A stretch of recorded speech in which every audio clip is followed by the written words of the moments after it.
Lisa, I feel so empty. I feel so... Last night, ilagay ko lahat ng letters ni Bong sa isang shoebox. Tapos, tinapo ko dun sa storage cabinet above my clothes. I wanted to go to sleep, so I turned on the radio. Alam mo ba? Tinugtog. Heaven knows. Yung theme song namin. Lisa, what am I going to do? Matagal ba bago mag-heal? How long ba bago mag-heal ang wounds? Ewan ko. Lisa, what am I going to do?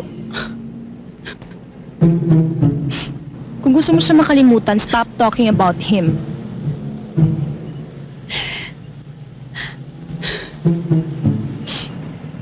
Yeah, I guess you're right.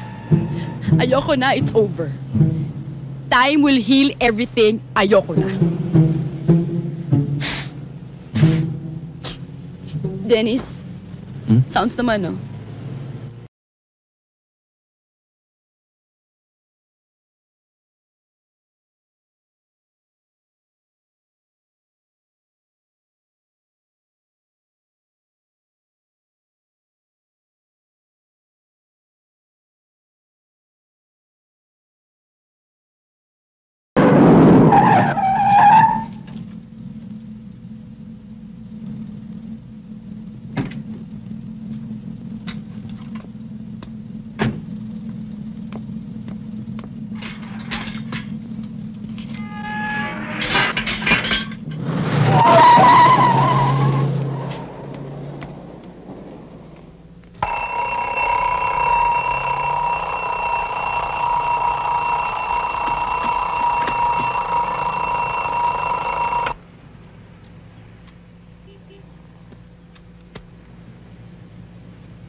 Gising na.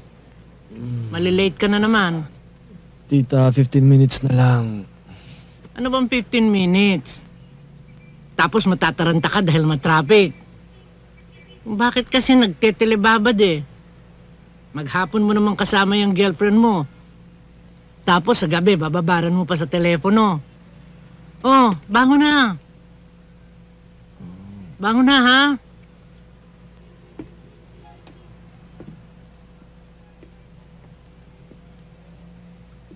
Hoy, Bugoy, gising na.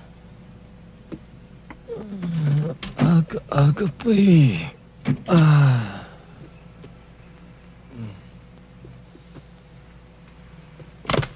Mali ba ako? Of course not.